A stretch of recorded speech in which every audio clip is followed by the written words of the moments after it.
नमस्कार, welcome back बच्चों।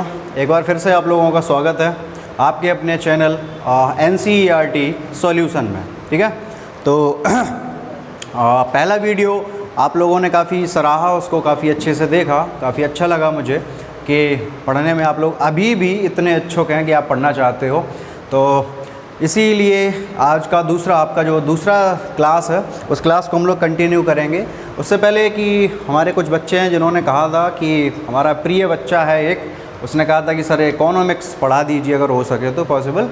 तो कोशिश तो मैं इकोनॉमिक्स की ही कर रहा था, लेकिन कल जब मैंने बुक्स को देखा, खंगाला, तो मुझे पता चला कि मेरी 2 बुक्स गायब हैं हाई स्कूल की, एक हिस्ट्री की और एक इकोनॉमिक्स की। ठीक है, तो मार्केट जाके मुझे हिस्ट्री की बुक तो मिल गई है और इकोनॉमिक्स की मैं बुक कराया हूँ, तो 2-3 दिन में आ जाएगी। हैं तो परेशान ना हो, उसको पहले पढ़ा देंगे, कोई दिक्कत नहीं है। ठीक है, तब तक क्लास को हम लोग कंटिन्यू करेंगे। और आज का जो सेशन है हम लोगों का, वो सेशन आज ज्योग्राफी का है। तो क्लास 10th की हम लोग आज ज्योग्राफी पे डिस्कस करेंगे। और ज्योग्राफी का पहला जो चैप्टर है हम लोगों का, वो पहला चैप्टर है संसाधन एवं विकास। ठीक है, तो ज़्यादा समय बर्बाद ना हो लिखने में और ज़्यादा अच्छे से मैं आपको समझा पाऊँ, जो भी टाइम मिले वो हम उसको आपको समझाने में व्यस्त कर रहे हैं। तो इसलिए मैंने क्या किया है कि बोर्ड पे जो इम्पोर्टेंट चीज़ें थी, यानी कि जो बताने लायक थी या जो जिन्हें हमें याद करना है, जिन्हें एग्ज़ाम में क्वेश्चन में लिखना है, जिनको हम रख सकते हैं, चाहे वो आप 10th का एग्ज़ाम दे रहे हो, चाहे किसी अदर एग्ज़ाम को दे रहे हो। अगर रिटन एग्ज़ाम है आपका, जो कि अधिकारी लेवल वर्ग के होते हैं, तो उन एग्ज़ाम्स में जब आप रिटन पेपर देते हो तो कुछ चीज़ें आपको याद होनी चाहिए। उन ही चीज़ों को मैंने केवल यहाँ पर फोकस किया है, उन्हें रखा है, जिससे आप चार्ट के माध्यम से आसानी से याद कर सकें। अगर आप नोट्स बनाना चाहते हो तो नोट्स भी बना लें। ठीक है, तो एक सेकंड के लिए मैं साइड में हट जाता हूँ। आप लोग जो है इसका स्क्रीनशॉट एक बार पहले ले लो, उसके बाद हम लोग क्लास को शुरू करेंगे। ठीक है, तो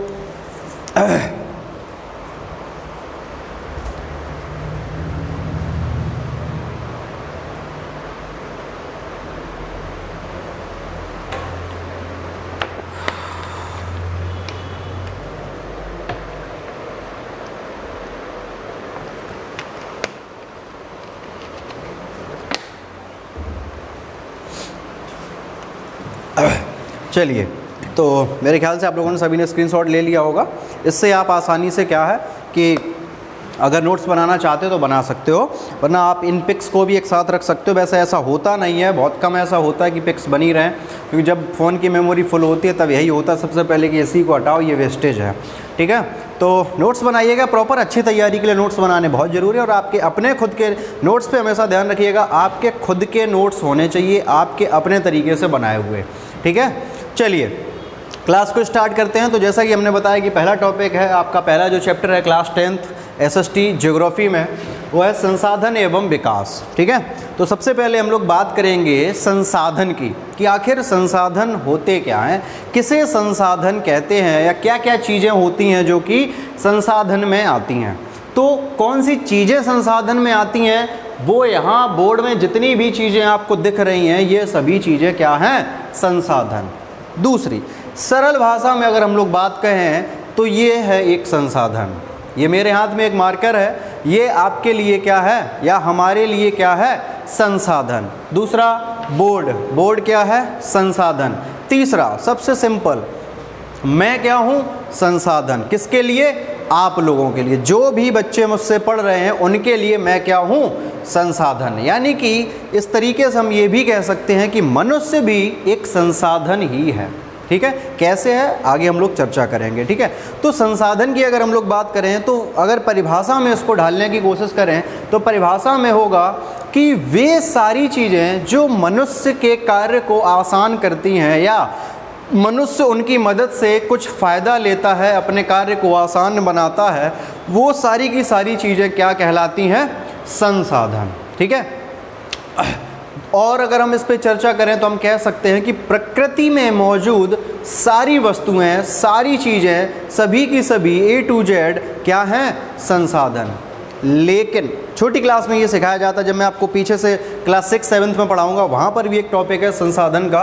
ठीक है, तो वहाँ पर ये डेफिनेशन दी जाती है कि प्रकृति में मौजूद सारी वस्तुएं क्या हैं, संसाधन। लेकिन इसके साथ साथ जब आप बड़े हुए, अब आप हाई स्कूल में हो, तो इसमें छोटी सी चीज़ और हम लोग लगाएंगे कि वे सारी चीज़ें संसाधन हैं, प्रकृति में तो मौजूद हैं, लेकिन अगर हम उनका इस्तेमाल कर पाते हैं तभी वे हमारे लिए क्या कहलाएंगी, संसाधन, अन्यथा की स्थिति में नहीं। यानी कि जिसके लिए हम प्रौद्योगिकी शब्द का इस्तेमाल करते हैं, टेक्नोलॉजी, ठीक है, यानी कि कुछ ऐसी चीज़ें हैं जिनके लिए जिनको हम यूज़ करने के लिए टेक्नोलॉजी का इस्तेमाल करते हैं, तो अगर वो टेक्नोलॉजी हमारे पास है किसी भी संसाधन को यूज़ करने के लिए, तो वो हमारे लिए क्या कहलाएगी, संसाधन। जैसे मैंने मार्कर से बात शुरू की थी, तो मार्कर मेरे लिए तो संसाधन है, लेकिन क्या एक 2 साल का 1 साल का जो छोटा सा बच्चा, क्या उसके लिए ये संसाधन है? नहीं, क्योंकि वो इसका इस्तेमाल नहीं जानता, उसके पास वो टेक्नोलॉजी यानी कि वो ज्ञान उसके पास नहीं है कि जिससे वो इसका इस्तेमाल कर पाए और वो इसको संसाधन के रूप में प्रयोग करे, इसलिए ये चीज़ उसके लिए संसाधन नहीं है। यही सेम चीज़ हमारे लिए भी थी बहुत पहले।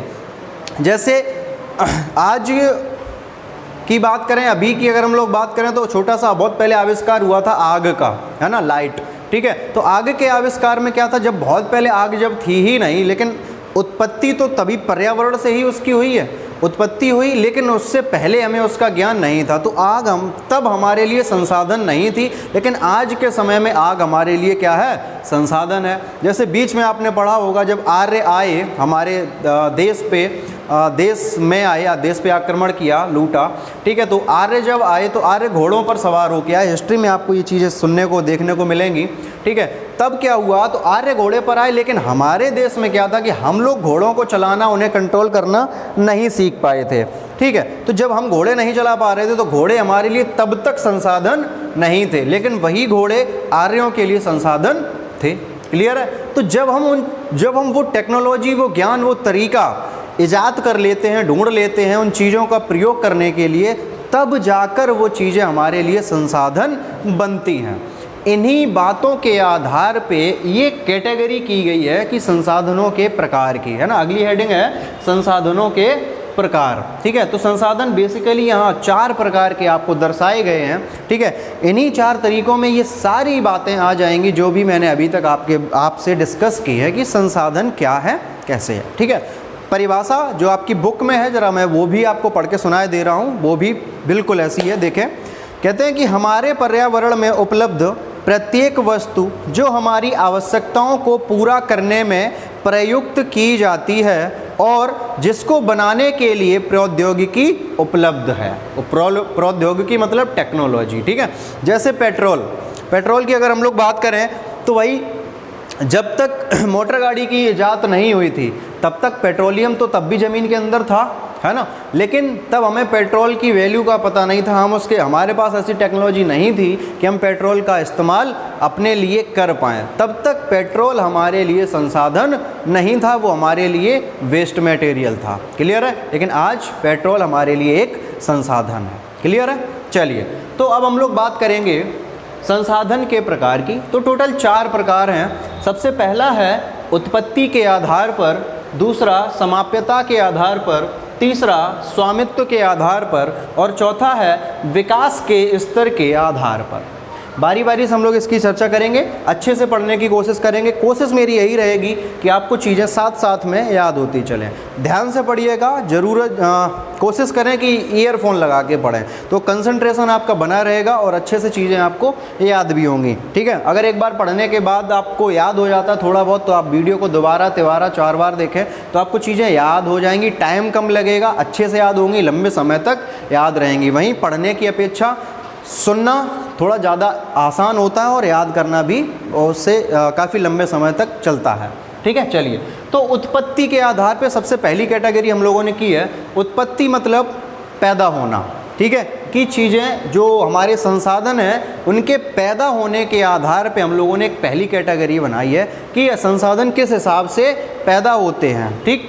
तो उत्पत्ति क्या मतलब पैदा होना। तो उत्पत्ति के आधार पे 2 वर्गीकरण हमने और किए हैं छोटे छोटे, कि भाई पहला है जैव संसाधन और दूसरा है अजैव संसाधन, ठीक है, जैव और अजैव। तो जैव से हम जीव समझ सकते हैं, जीव मतलब जिंदा, ठीक है, जीव मतलब जिंदा के रूप में इस चीज़ को समझ सकते हैं।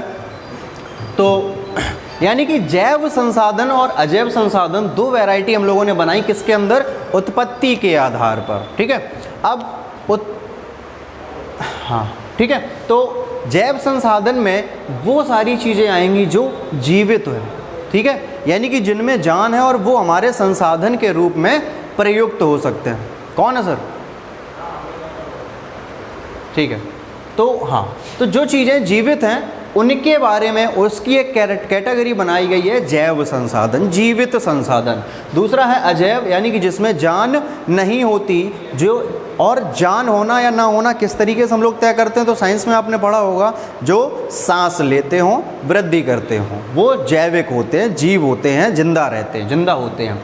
तो जैव में अगर हम एग्जाम्पल्स की बात करें तो सबसे पहले मनुष्य है, फिर वनस्पतियाँ हैं, प्राणी हैं, और मत्स्य है, और पशुधन है। यानी कि वे सारी की सारी चीज़ें जिन्हें हम उपयोग में कर रहे, जिनका उपयोग हम आज कर रहे हैं और उन्हें हम संसाधन मानते हैं। क्यों? क्योंकि हम उनका उपयोग कर पा रहे हैं। दूसरी चीज़ कि चूँकि जैव हैं तो ये जिंदा होंगे। जिंदा मतलब ये सांस लेते होंगे, वृद्धि करते होंगे, बढ़ते होंगे। तो मैंने शुरुआत में ही आपको बताया था कि मनुष्य भी क्या है? एक संसाधन। मैं भी संसाधन हूँ, आप भी संसाधन हैं, सारे के सारे दुनिया में जो मनुष्य हैं वो संसाधन है।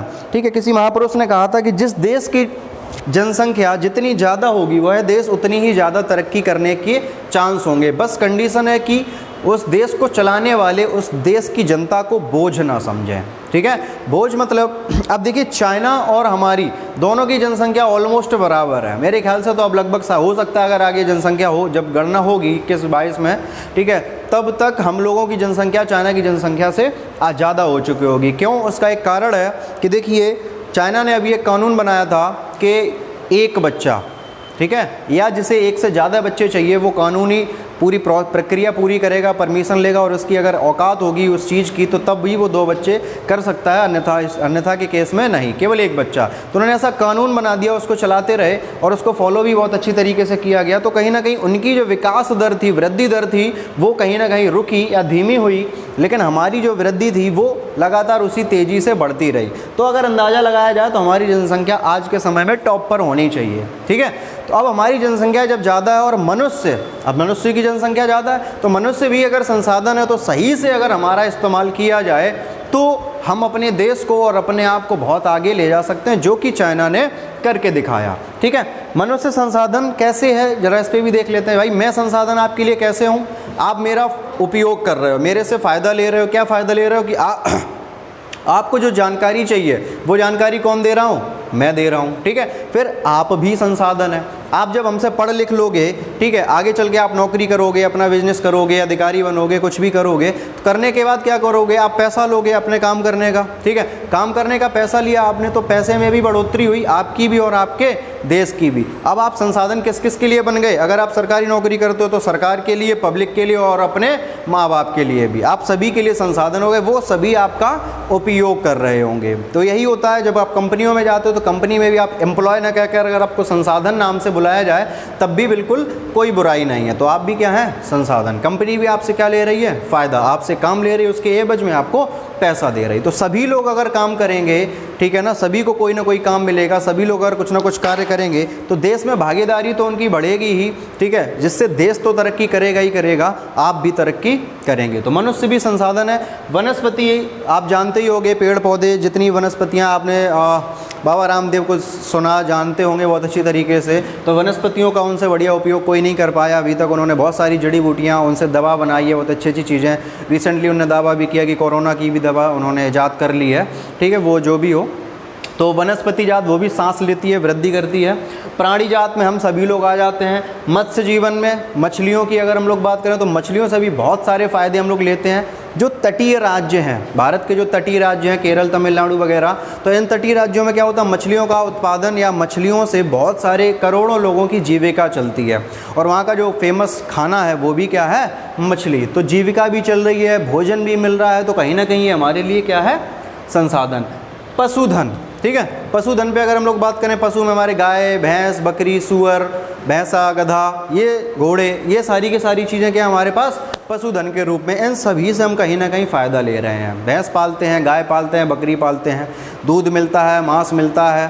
ठीक है, और चर्बी मिलती है, सींग ईंग, बहुत सारी खुर से दवा ववा बनती है, बहुत सारी चीज़ें बनती हैं, तो सभी का हम उपयोग कर रहे हैं, ठीक है। और उपयोग करने के साथ साथ ये हमारे क्या बन जाते हैं, संसाधन। क्लियर हो गई बात। तो ये तो हो गई जैव वनस्पति, ठीक है, यानी कि जो जिंदा है। अब अजैव में आ जाओ, उनका भी उपयोग हम कर रहे हैं, वो भी हमारे लिए क्या है, संसाधन। अजैव यानी कि जो जिंदा नहीं है, ठीक, जिंदा नहीं है, चट्टानें और धातु हैं, ठीक। चट्टानें, घर में आप टाइल्स है, मार्बल्स है, ठीक है, पत्थर है, इन सब चीज़ों का इस्तेमाल करते हो चट्टानों के द्वारा, ठीक है। घर के बाहर बनाने के लिए अलग तरीके का आता है, ग्रेनाइट वगैरह, अंदर के लिए, फिर किचन के लिए, ठीक है, सबके लिए अलग अलग चीज़ें चलती हैं, तो वो चट्टानें। दूसरा धातु हैं, आप पहनते हो, सोना चांदी हीरे जवाहरात, वो सारी की सारी चीज़ें क्या हैं, धातु हैं। तो ये भी हमारे लिए क्या है, संसाधन, इनका हम उपयोग करते हैं, ये हमें फ़ायदा पहुंचाती हैं, ठीक। तो पहला पॉइंट जो भी था हमारा, जो पहली कैटेगरी जो हमारी थी उत्पत्ति के आधार पर, उसमें 2 पॉइंट थे, यानी कि उसके 2 पार्ट थे, जैव और अजैव संसाधन। दोनों को हमने बहुत अच्छी तरीके से समझा, उनमें कौन कौन सी चीज़ें आती हैं उस पर भी हमने काफ़ी अच्छे से फोकस किया, ठीक है। चलिए अब आ जाते हैं दूसरे पे। दूसरा क्या है, समाप्यता के आधार पर, ठीक है। देखिए अगर आपको ये शब्द कठिन लग रहा हो, समाप्यता के आधार पे, तो आप इसको समाप्ति भी लिख सकते हो। क्या लिख सकते हो, समाप्ति, समाप्ति यानी कि खत्म होने के आधार पे, ठीक है। लेकिन ज़रूरी है, चूँकि आप अभी ये अगर आप मुझसे पढ़ रहे हो इस समय, तो यानी कि आप कहीं ना कहीं हिंदी मीडियम के स्टूडेंट हो, तो आपकी हिंदी अच्छी होनी चाहिए, ठीक है। और आगे चल के जब आप अगर किसी अच्छे अगली अच्छी सर्विस की तैयारी करते हो, तो आपका वर्ड पावर जो है अच्छा होना चाहिए। और वैसे भी आप हिंदीवासी क्षेत्र के हैं, हिंदी आपकी मातृभाषा है, तो आपको हिंदी अच्छी से आने चाहिए, ठीक है। तो समाप्यता के आधार पे, यानी कि समाप्ति के आधार पे, खत्म होने के आधार पे अगर हम बात करें, तो इसमें भी 2 कैटेगरी बनती हैं, एक नवीकरण योग्य और दूसरा अनवीकरण योग्य, ठीक है। कौन कौन से, पहला बनता है नवीकरण योग्य और दूसरा बनता है अनवीकरण योग्य, ठीक है। शब्दों से ही इसका मतलब समझ में आ रहा होगा, खत्म होने के आधार पे, यानी कि ऐसे संसाधन जो खत्म हो रहे हैं या खत्म हो जाएंगे कभी ना कभी, या कुछ ऐसे संसाधन जो खत्म हो चुके हैं। जैसे अगर हम लोग बात करें डायनासोर की, है ना, तो डायनासोर की चमड़ी, मतलब जैसे पढ़ा हम लोगों ने कि डायनासोर की चमड़ी जो है बहुत मजबूत हुआ करती थी, ठीक है। तो अगर डायनासोर जिंदा होते तो हो सकता था ढाल या मिसाइल या रॉकेट, है ना, या अपने हेलीकॉप्टर या सबमरीन वगैरह डायनासोर की खाल से कवर कर दी जाए, उस पर मिसाइल का कोई क्या नाम हमला झेल जाए, ऐसा हो सकता था, उसको हम इस्तेमाल कर सकते थे। लेकिन वो अब है नहीं, तो उसकी चर्चा भी कोई महत्व नहीं रखती, ठीक है। तो सबसे पहला नवीकरण योग्य, यानी नवीकरण यानी कि जो ऐसे हैं जो बन सकते हैं बाद में, या जो लगातार बनते जा रहे हैं अपने आप में ही, यानी कि जो ख़त्म नहीं हो रहे हैं, ठीक। नवीकरण योग्य में सीधे सीधे हम समझ सकते हैं जो ख़त्म नहीं होंगे, उसका ऐसा अंदाज़ा अभी हम लोगों ने लगा रखा है, ठीक। जो ख़त्म नहीं होंगे या अपने आप को बनाते जा रहे हैं, बन रहे हैं, या उन्हें हम बना सकते हैं, ठीक। ऐसे संसाधन जो बन सकते हैं, बनते जा रहे हैं, या कभी ख़त्म नहीं होंगे, तो वो सारे के सारे संसाधन किस में रखे जाएंगे, नवीकरण में। जैसे सौर ऊर्जा और पवन ऊर्जा। तो सौर ऊर्जा, सूर्य का आप लोगों ने जब साइंस आप पढ़े होंगे तो आपने पता किया होगा कि सूर्य में अंदर विस्फोट होते रहते हैं, हाइड्रोजन विस्फोट। तो उसके जरिए अंदाज़ा ये लगाया गया है कि सूर्य की एनर्जी कभी भी ख़त्म नहीं होगी। क्लियर है। तो जब सूर्य की एनर्जी कभी भी ख़त्म नहीं होगी, तो हम लगातार उसका उपयोग कर सकते हैं। बिल्कुल इसी तरीके से पवन यानी कि हवा का भी यही सीन है कि हवा ना तो कभी ख़त्म होती है, ना ही बनाई जा सकती है, वो एक स्थान से दूसरे स्थान बहती रहती है। तो वो भी जब कभी ख़त्म नहीं होगी, तो पवन ऊर्जा का भी इस्तेमाल हम लोग कर सकते हैं, और कर भी रहे हैं, हम लोग भी कर रहे हैं। और विभिन्न देश जो जिनके यहाँ पर हवा काफ़ी तेज़ी से चलती है, वहाँ पवन चक्कियाँ आपने देखे होंगे, ऊंचे ऊंचे लट्ठे पे बड़े बड़े पंखे होते हैं, वो धीमे धीमे इस तरीके से घूमते रहते हैं ना। तो वो पवन एनर्जी वहाँ से बनाई जाती है, उससे लाइट बनती है, ठीक है। सौर ऊर्जा का इस्तेमाल भी आप लोगों ने देखा होगा। आजकल वो छत पे चद्दर तनी रहती है, खेतों में आसपास आपने देखा होगा कि सौर एनर्जी से समर चल रहा है, ट्यूबवेल चल रहे हैं, वो सारी चीज़ें, ठीक है। तो इनका भी हम लोग इस्तेमाल कर रहे हैं, ये ख़त्म ना होने वाले हैं, ऐसा माना गया है, ठीक है, और है भी, ठीक। जल, जल पे आ जाओ तो पानी का भी यही सीन है, पानी ना तो हम बना सकते हैं और ना ही पानी कभी ख़त्म होता है। बस पानी का क्या है कि एक जगह से दूसरी जगह पर मूवमेंट होता रहता है। हो सकता है आपके दिमाग में ये क्वेश्चन आ रहा होगा, सर पानी ख़त्म नहीं होता तो फिर पानी की किल्लत क्यों है, ठीक है, या पानी की इतनी कमी क्यों है। तो जिस पानी की कमी है वो पानी है पीने योग्य, ठीक है। अब पीने योग्य पानी की अगर हम लोग बात करें तो वो भी ख़त्म नहीं होता है। लेकिन हो क्या रहा है कि जो हमारी कैपेसिटी, चूँकि पॉपुलेशन बढ़ी है, पॉपुलेशन के साथ टेक्नोलॉजी प्रौद्योगिकी बढ़ गई है, तो इससे हुआ क्या है कि पानी बर्बाद करने की कैपेसिटी हम लोगों की बढ़ गई है। अब पहले छोटे वाले नल हुआ करते थे जो बहुत कम पानी दिया करते थे, डुप डुप करके आपने देखे होंगे गांव में इतने 2 फुट के बोले जाते थे, तो 2 फुट का नल आया करता था, उसे डुप डुप करके चलाते थे, उसका मुंह काफ़ी चौड़ा, आज भी गांव में कहीं कहीं लगा है, या जहाँ पर नहर होगी वहाँ पे आपको लगा मिलेगा उन गाँवों में, ठीक है। तो उससे पानी निकालते थे तो कम बर्बाद होता था। फिर हैंड पंप आ गए, थोड़ी और ज़्यादा कैपेसिटी उनकी बढ़ी, जब वहाँ से पानी नहीं खिंचा उस नल से तो बड़ा नल बनाया गया, उससे थोड़ा और 25-30 फुट का नीचे का पानी वो खींच सकता था, तो उससे ज़्यादा पानी, उसकी अपेक्षा में उससे ज़्यादा पानी बर्बाद किया गया। उसके बाद इंजन आ गए, है ना, इंजन से तालाब वालब का पानी, कुएँ का पानी, इन सब से हमने उस पानी को इस्तेमाल किया। और पहले चले जाएँ तो आपने एक शब्द सुना होगा या उस चीज़ को देखा भी होगा, एक है चीज़ होती है रहट, ठीक है। अगर आपने ये नहीं देखा है तो रहट आपको मिलेगा क्लास 6 की एनसीईआरटी में है शायद कहीं, इसका डायग्राम बना हुआ है, ठीक है। मैं बता देता हूँ थोड़ा सा, ठीक है। रहट का क्या होता था, वो भी पानी खींचने, कुएं से पानी खींचने के काम में आया करता था। मान लो कि ये कुआं है, ठीक है, इस कुएं के मुंह पर क्या होता था, यहाँ इसके कुएं के बाहर चारों तरफ बैल बांध दिए जाते थे लकड़ी से इस तरीके से, और बैल घूमते थे।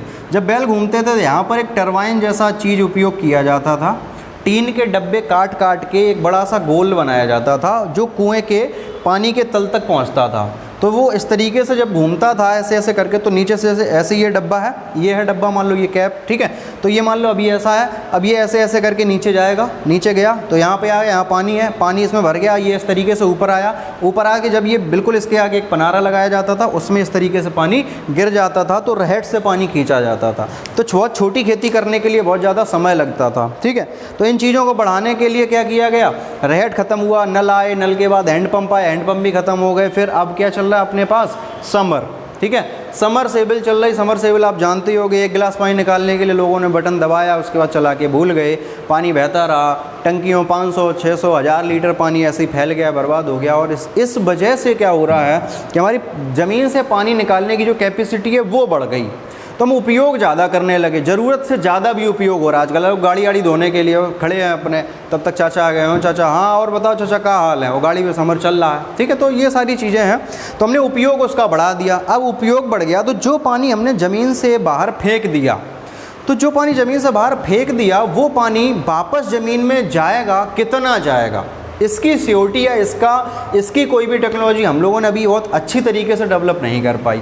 नालियों के द्वारा पानी सड़ रहा है, बर्बाद हो रहा है, फिर कहीं गया नदियों में मिला, कितना पानी ज़मीन, मान लो 500 लीटर पानी निकाला, अगर 250 लीटर ज़मीन के अंदर पहुंचा तो 250 लीटर तो कम हुआ ना, बाकी का पानी जलवाष्प बन के उड़ गया। उड़ने के बाद देखिए, उड़ने से क्या होता है, पानी उड़ गया, बादल बने, अब बादल वो कहाँ बरसेगा इसका कोई भरोसा नहीं भाई। आपके यहाँ का 250 लीटर पानी ले जाके हो सकता है वो समुद्र में बरसा दे, ठीक है, या किसी और राज्य में बरसा दे, तो आपके यहाँ से तो कम हुआ ना।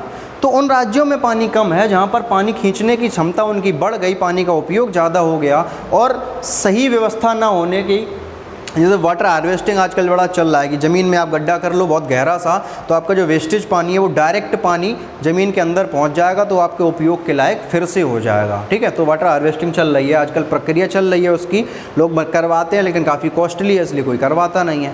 अच्छा, दूसरा, जब तक हमें समस्या नहीं होती तब तक हम क्यों करवाएंगे, ठीक है, तो तब तक हम लोग समर चलाते हैं बिंदास तरीके से।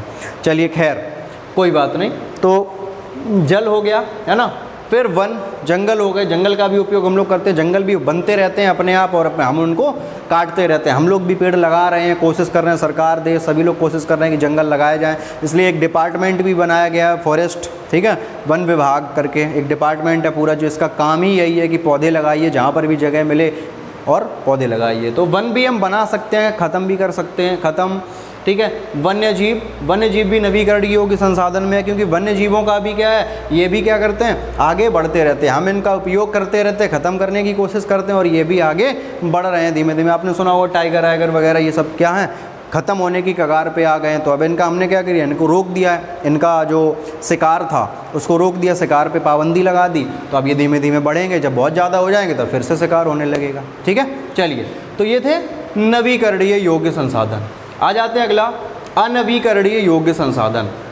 इनमें क्या है, खनिज और जीवाश्म ईंधन।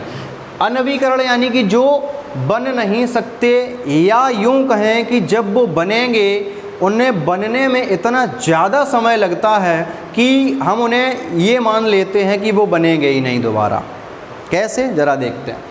जीवाश्म ईंधन की अगर हम लोग बात करें, खनिज को अभी छोड़ देते हैं, जीवाश्म ईंधन की हम लोग बात करें तो काफ़ी छोटे पर हम लोगों ने पढ़ा है इस चीज़ को कि जीवाश्म बनने की प्रक्रिया क्या थी कि बहुत समय पहले प्रलय आई जिसमें धरती उलट गई, या धरती के ऊपर जो भी चीज़ें थीं जैसे कि पेड़ पौधे थे, जानवर थे, इंसान थे, जो भी थे वो सारे के सारे क्या हो गए, ज़मीन के नीचे दब गए। जब दब गए तो काफ़ी लंबे समय तक उनकी प्रोसेस चली, सड़ गए, गल गए, हड्डियाँ गल गई, वो सब पूरा जब गल गया उसके बाद क्या बना, जीवाश्म ईंधन। तो ये एक बहुत लंबी प्रोसेस है जीवाश्म ईंधन, जिसमें हम पेट्रोलियम वगैरह को भी शामिल करते हैं।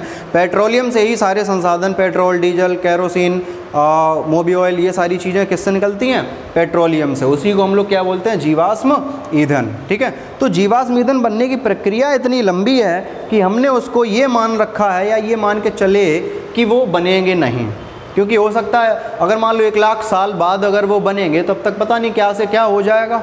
ठीक है, तो लेकिन ये क्या है, ये जल्दी जल्दी बनते रहते हैं। ये तो खैर ख़त्म होने वाले नहीं है। अगर वन्य जीव की बात करें तो ये भी जल्दी बनते हैं, जंगल भी लगा दो पेड़, 3-4 साल में बढ़िया पेड़ तैयार हो जाता है। ठीक है, तो ये जल्दी बनते हैं, लेकिन ये ना बनने वाले की श्रेणी में हमने इसको रखा है। बनते हैं, बन सकते हैं, लेकिन इतनी जल्दी नहीं बनते जितनी जल्दी ये सारी चीज़ें बनती हैं। क्लियर हो गई बात। तो खनिज पदार्थ और जीवाश्म ईंधन ये दोनों किस में आएंगे, अनवीकरणीय संसाधन में। क्लियर हो गई बात, यानी कि जो लंबे प्रोसेस से लंबे समय में बनते हैं। चलिए आगे, पॉइंट नंबर 3, स्वामित्व के आधार पे, या कैटेगरी नंबर 3 की हम लोग बात करें तो स्वामित्व के आधार पे, शब्द से ही आपको समझ में आ रहा होगा, स्वामित्व मतलब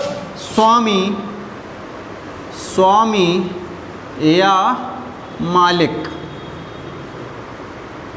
ठीक है, स्वामी या मालिक यानी कि मालिकाना हक के आधार पे हमने डिस्ट्रीब्यूशन किया है संसाधनों का, वो 4 कैटेगरियों में है। यानी कि किस संसाधन का मालिक कौन होगा, इस मालिकाना हक के आधार पर भी हमने 4 वैरायटी बनाई हुई हैं। ठीक है, तो सबसे पहली जो वैरायटी है वो है व्यक्तिगत, यानी कि पर्सनल। ठीक, पर्सनल यानी कि कौन कौन से ऐसे संसाधन हैं जो जिन्हें हम व्यक्तिगत कह सकते हैं या जिन्हें हम पर्सनल कह सकते हैं। तो वे सारे संसाधन जो मेरे पर्सनल यूज़ के लिए या जिन्हें मैंने खरीद रखा है या जिन्हें मैंने अपने लिए ही बना रखा है, वो कैसे संसाधन होंगे, वो सारे के सारे मेरे पर्सनल संसाधन होंगे। जैसे भूखंड मतलब ज़मीनी टुकड़ा, ज़मीन का टुकड़ा। पूरी जितनी ज़मीन है पूरी तो आप रख नहीं सकते, लेकिन बीघा, 25 बीघा, 30 बीघा, 100 बीघा, कहते ना ये साहब, क्या गांव में एक शब्द चलता है, ज़मींदार, है ना, ये साहब ज़मींदार हैं, 100 बीघा के जोता हैं। ठीक है, तो जिसके पास ज़मीन होती है, अब घर बनाने के लिए घर के पास घर है, जैसे घर है, बाग है, तो घर, अब आपके पास ज़मीन है 50-100 बीघा, तो आप उसका इस्तेमाल करोगे, है ना। तो खेती करने के लिए, घर बनाने के लिए, बाग के लिए, या ज़मीन ख़राब है तो चरागाह बनाने के लिए। ठीक है, चरागाह मतलब जहाँ पर जानवर चरते हैं, बंजर भूमि होती है, थोड़ी बहुत घास उसमें होगा आती है, तो उसको चरागाह बना दिया जाता है। ठीक है, तालाब हो गया। ठीक है, तालाब भी आपका खुद का हो सकता है, जिसको आजकल हम लोग स्विमिंग पूल भी कहते हैं। ठीक है, अब वो पक्का होने लगा, पहले कच्चा हुआ करता था। तो जैसे आपके पास अगर ज़मीन है, बड़ी ज़मीन है, तो आप एक तालाब बना सकते हो, तो उसको पर्सनल यूज़ में भी आप ले सकते हो। किस में, मछली पालन में, बतख पाल लो, उसमें मछलियाँ पाल लो, और भी बहुत सारी चीज़ें होती हैं जो आप उसमें तालाब में कर सकते हो। ठीक है, जैसे आपके शहर में है भी पक्का तालाब, आपने जगह सुनी होगी, तो पक्का तालाब में भी क्या है, मछली पालन वहाँ पर होता है। ठीक है, और कुओं का जल। ठीक है, यानी कि जैसे पुराने समय में ये हुआ करता था कि लोग घरों में, आपने हड़प्पा सभ्यता जब आप पढ़ोगे या आपने कभी पढ़ी हो, तो हड़प्पा सभ्यता में क्या हुआ था, आपने देखा होगा कि घरों के अंदर कुएं बने हुए थे। अच्छा, पहले पानी का उपयोग हम कुओं के द्वारा ही करते थे, कुएं बनवाए जाते थे राजाओं के द्वारा या जो रईस लोग हुआ करते थे उनके द्वारा, तो कुएं बनवा लिए उन्होंने। अब पहले सामुदायिक कुएं बनाए जाते थे, जैसे एक गांव है, गांव में 50 घर हैं, उनमें 2-3 कुएं पूरे गांव में बन गए। लेकिन हुआ क्या करता था कि राजा या बड़े लोग एक पर्सनल भी बनवा लेते थे, अपना महल के अंदर बनवा लिया या कहीं उन्हें अच्छी जगह लगी वहाँ बाग बगीचे में बनवा लिया, तो वो उनका पर्सनल हो जाया करता था। अब पानी तो ज़मीन के अंदर से ही आ रहा है, लेकिन उस कुएँ का पानी उनके लिए व्यक्तिगत हो गया कि उस कुएं का पानी का इस्तेमाल कौन करेगा, केवल वही जिसने वो कुआं बनवाया है। तो ऐसे संसाधन जिन्हें आपने खरीद रखा है, आपने स्वयं बनवाया है, आपके नाम उनकी रजिस्ट्री है, वो सारे के सारे संसाधन कैसे हो गए, व्यक्तिगत संसाधन, जिसमें भूखंड, घर, बाग, चरागाह, तालाब और कुओं का जल शामिल है। ठीक है, चलिए दूसरा, सामुदायिक स्वामित्व वाले। ठीक है, वही बात आ गई, सामुदायिक मतलब समुदाय, समुदाय मतलब कम्युनिटी। ठीक है, अब कम्युनिटी में बहुत सारे लोग आ गए, जैसे कि हम गांव ले लें, एक शहर ले लें। ठीक, शहर और गांव दोनों के परिप्रेक्ष्य में अगर हम लोग बात करेंगे तो देखेंगे कि सामुदायिक स्वामित्व वाले जो संसाधन होते हैं उनमें चारण भूमि यानी कि चरागाह जो ऊपर लिखे थे, अब चरागाह आपका पर्सनल भी हो सकता है, 500-600 गाय भैंस आपने अगर पाल रखी हैं तो एक चरागाह आपके लिए हो पाया। लेकिन अगर गाँव में वो बना रखा है एक चरागाह, तो उसमें चरवाते कितने लोग हैं, सभी लोग, गाय भैंस अपनी छोड़ दी, ढील दी, तो वो उसी में चरागाह क्या नाम अपना घास फूस जो भी खाना है वो खाते रहते हैं। शमशान घाट, ठीक है, शमशान क्या होता है, एक गांव में, एक शहर में एक जगह बना दिया गया, उसमें सभी लोग लास्ट में अंतिम यात्रा वहीं तक उनकी होती है, वहीं तक उन्हें जाना होता है, वहीं पर पहुंच जाते हैं। ठीक है, जीवन का है, जीवन का अंतिम लक्ष्य यानी कि अंतिम दिशा जो है वो कहाँ है, शमशान घाट में। कितना टाइम हो गया, ठीक है। तो शमशान घाट और तालाब, तालाब भी गांव में बने होते हैं, पहले थे अब भी हैं, ऐसी बात नहीं है। तो तालाबों का भी उपयोग कौन, सभी लोग करते थे। जैसे मेरे गांव में तालाब बना हुआ, तो पूरे गांव का जो पानी है, नलों का या हैंडपम्प का या जहाँ से भी आता है, वो पूरा का पूरा उस तालाब में ही एकत्रित होता है। ठीक है, चलिए राष्ट्रीय संसाधन की अगर अपन लोग बात करेंगे तो राष्ट्रीय मतलब राष्ट्र के हिसाब से।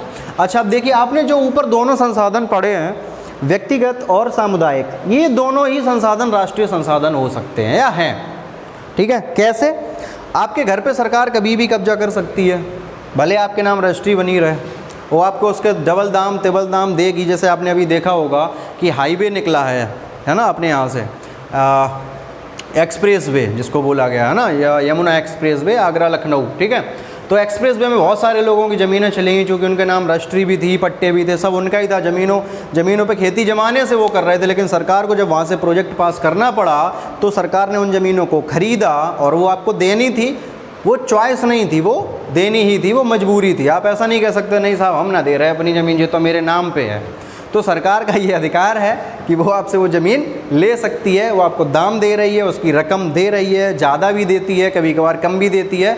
दोनों ही केस में आप उससे लड़ नहीं सकते, आपको वो देनी ही पड़ेगी। ठीक है, तो इससे अच्छा है कि आप जो पैसा मिल रहा है वो ले लो।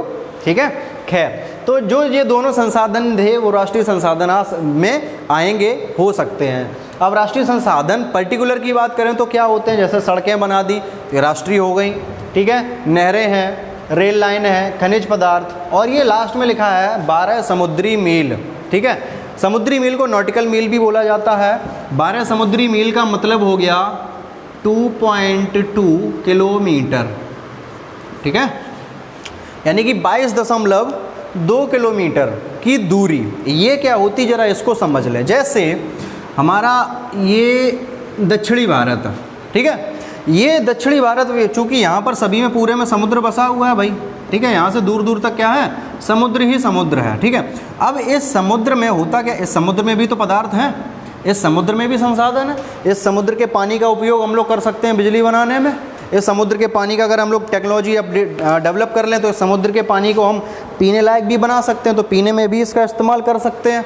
ठीक है, इसके अलावा इसमें बहुत सारे जीव जंतु ऐसे होते हैं जिनका उपयोग हम कर सकते हैं। ठीक, या इसके अंदर हीरे जवाहरात, वो मोती वगैरह होते हैं ना, आपने देखे होंगे। तो समुद्र के अंदर भी बहुत सारे खनिज पदार्थ हैं ना, उनका उपयोग हम कर सकते हैं। लेकिन कर सकते हो आप, लेकिन कितना, केवल इतना। एक देश अपने देश की सीमा से 12 समुद्री मील या 12 नॉटिकल मील भी इसको बोलते हैं। ठीक है, 12 समुद्री मील। ठीक है, तो एक देश अपने देश की बाउंड्री से 12 समुद्री मील या 22.2 किलोमीटर की दूरी तक ही समुद्र की चीज़ों का इस्तेमाल कर सकती है, ये अंतर्राष्ट्रीय समझौता है, वो हर देश के लिए है। नहीं तो फिर लड़ाई इसी बात पे होती कि हमारा वहाँ तक है, हमारा समुद्र वहाँ तक है। तो इसलिए ये पहले ही डिसाइड कर दिया गया काफ़ी पहले कि भाई आप लोग कोई भी देश बना रहे, आपको कितना समुद्र इस्तेमाल करना है, अपनी बाउंड्री से 22.5 किलोमीटर के लगभग, ठीक। तो 22.5 किलोमीटर में समुद्र में जितनी भी जो भी चीज़ें हैं वो रख रखाव भी आपको उसी का करना है। समुद्र गंदा हो रहा है तो साफ़ सफाई भी आप ही को करनी है, और भी कोई समस्या है तो वो सुलझानी भी आपको, और उसका उपयोग भी आप लोग ही कर सकते हो। वो दूरी डिसाइड है, ठीक, ये सभी के लिए है। तो ये सारे के सारे जो संसाधन है वो क्या हैं, राष्ट्रीय संसाधन। क्लियर हो गई बात यहाँ तक।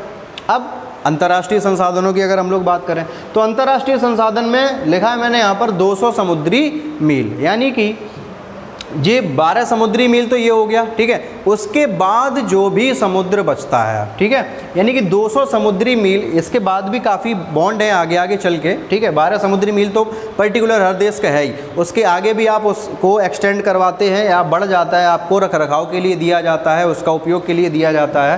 तो 200 समुद्री मील अगर 200 समुद्री मील का जो रख रखाव, यानी उससे पहले का तो देशों में बांट दिया गया, उसके बाद का जो समुद्र है 200 समुद्री मील से बाद में जो समुद्र है जो भी है वो सारी की सारी किसके लिए है, वो अंतर्राष्ट्रीय है। क्लियर है।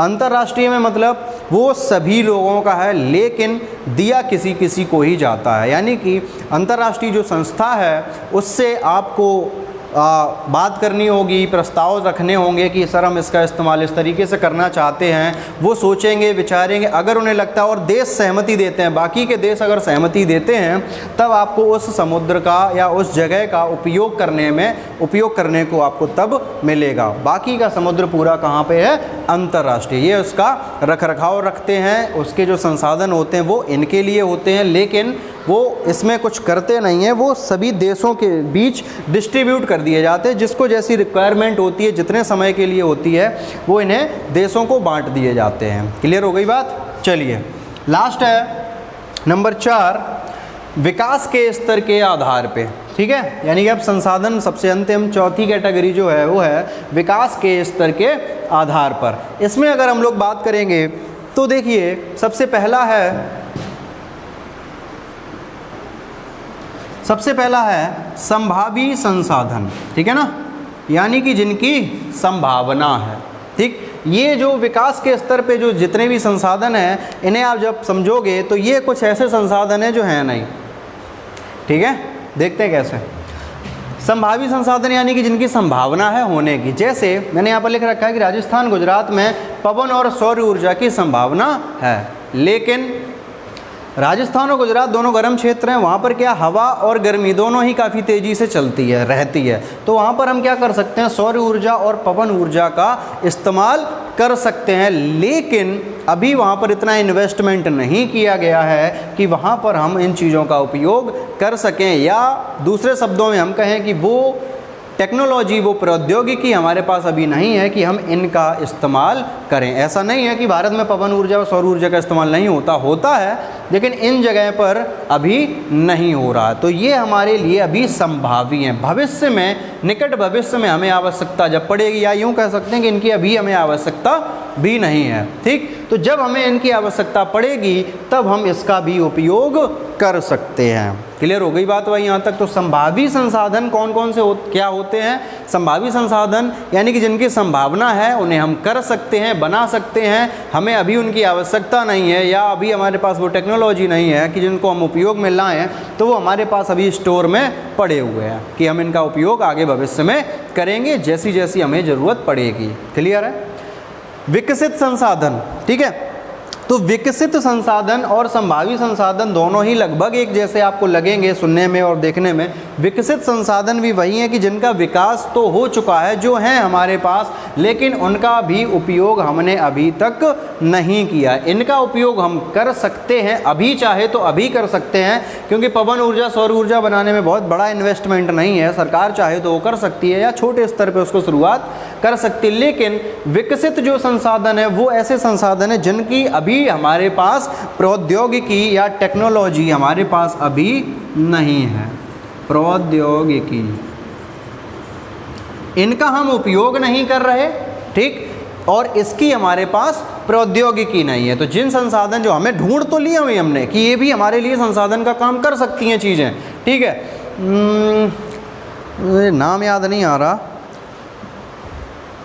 कुछ है हाइड्रोजन टाइप में, तो वो है, बताते हैं, ठीक है। खैर, तो विकसित संसाधन में वो चीज़ें आएंगी जिनकी हमने खोज कर ली कि इनका हम उपयोग कर सकते हैं, लेकिन हमारे पास अभी उनका उपयोग करने की टेक्नोलॉजी अभी हमारे पास नहीं है। क्लियर। चलिए, भंडार नंबर 3, भंडार यानी कि स्टोरेज, ठीक है। यानी कि ऐसे संसाधन जो हमारे पास स्टोर में हैं लेकिन उनका भी उपयोग हम अभी नहीं कर पा रहे हैं, उनकी भी टेक्नोलॉजी प्रौद्योगिकी हमारे पास नहीं है। जैसे अगर हम बात करें जल की, पानी की, तो पानी का जो फॉर्मूला है, केमिकल फार्मूला H2O, ठीक है। यानी कि इसमें क्या क्या होता है, हाइड्रोजन और ऑक्सीजन। और आपको पता है कि हाइड्रोजन और ऑक्सीजन तो हमारे वायुमंडल में फैली पड़ी है, भरी पड़ी है। तो अगर हम इन दोनों का उपयोग करके पानी बना लें, जल, भाई जल बना किससे, हाइड्रोजन और ऑक्सीजन से, ठीक। तो अगर हमारे पास कमी है जल की जिन क्षेत्रों में, उन क्षेत्रों में हम हाइड्रोजन और ऑक्सीजन के मिश्रण से मिला के कुछ करके कुछ रिएक्शन बना के उससे अगर हम पानी बना लें तो हमारी समस्या दूर हो सकती है। क्लियर है ना। तो हमारे पास अब देखिए क्या है, भंडार क्या है इस चीज़ का, हमारे पास स्टोरेज है पहले से ही, पानी का तो स्टोरेज है ही, वो तो है ही, लेकिन उसके साथ साथ हमारे पास हाइड्रोजन और ऑक्सीजन का भी स्टोरेज है, बहुत ज़्यादा बड़ी मात्रा में हाइड्रोजन और ऑक्सीजन भी हमारे पास है, लेकिन हम उसका उपयोग नहीं कर पा रहे हैं। क्लियर है। तो ये हमारे ऐसी चीज़ें हैं जिनको जो हमारे पास उपलब्ध हैं लेकिन हम उनका उपयोग नहीं कर पा रहे, उन्हें नहीं बना पा रहे हैं, वो हमारी किस में चली जाती हैं, भंडारण में, यानी कि उनको हम स्टोरेज मान लेते हैं। ठीक। लास्ट है नंबर 4, संचित कोष। ठीक। अब देखिए भाई, संचित कोष में क्या है, ये भंडारण और संचित कोष दोनों है। देखिए शब्दों का थोड़ा सा अंतर है, बाकी मतलब दोनों का भी यही। संचित कोष का भी मतलब वही है कि हमने स्टोर रख लिया, और भंडार का भी मतलब वही है कि हमने स्टोर करके रख लिया। ये दोनों एक से थे और ये दोनों एक से, बहुत माइन्यूट से इनमें अंतर है, बहुत बड़े अंतर नहीं है। अब संचित कोष की अगर हम लोग बात करें तो देखिए बांधों में जो जल है, यानी कि जो बांध हमने बनाए हैं, बांधों में जो जल भरा हुआ है हमारा, और जो हमारे जंगल है, ठीक है, इनका भी उपयोग हम किसी और तरीके से कर सकते हैं। जैसे संचित कोष में बांधों में जो जल है उनका उपयोग हम कैसे कर सकते हैं कि जो हमारे संसाधनों में, देखिए जंगलों का उपयोग हम बहुत बड़ी मात्रा में अभी भी कर रहे हैं, ऐसी बात नहीं है कि नहीं कर रहे हैं। पेड़ों को हम काट रहे हैं लगातार, और उनके अभी जो पेड़ों का नॉर्मली जो इस्तेमाल है वो फर्नीचर बनाने में है, लेकिन कुछ वनों का कोई एक ऐसा इस्तेमाल हम लोग नहीं कर पा रहे हैं जिससे हमें बहुत बड़ा फ़ायदा उससे मिले, बहुत अच्छे लेवल पे उसका फ़ायदा मिले, ऐसा हम कुछ नहीं कर पा रहे हैं। ठीक है। और ऐसा ही बांध में जो जल होता है, आपको पता हो बांध बनाए जाते हैं बिजली बनाने के लिए। तो होता क्या है, जब आप बांध बनाते हो तो पानी वहाँ स्टोर हो जाता है। ठीक है। अब पानी जब वहाँ स्टोर हो गया तो हमेशा तो ऐसा नहीं होगा कि पानी बांध के ऊपर से ही निकलता रहे और बिजली बनती रहे। कभी समय बरसात के बाद का समय या बरसात से पहले का समय ऐसा होता है कि वो पानी बांध में नीचे ही रह जाता है। जब वो पानी वहाँ रुका रहेगा तो आपको पता होना चाहिए कि रुका हुआ पानी खराब हो जाता है, जबकि बहता हुआ पानी खराब नहीं होता है। तो वही समस्या यहाँ पर भी आती है कि बांधों में जो जल भरा हुआ है वो खराब हो रहा है या खराब हो जाता है, कीड़े पड़ जाते हैं उसमें और सारी चीज़ें समस्याएं पैदा होती हैं। जब वो नदी बढ़ती है ऊपर, बांध के ऊपर से पानी गुजरता है, तब जाकर कहीं उस पर हम बिजली वगैरह का इस्तेमाल कर पाते हैं। ठीक है। तो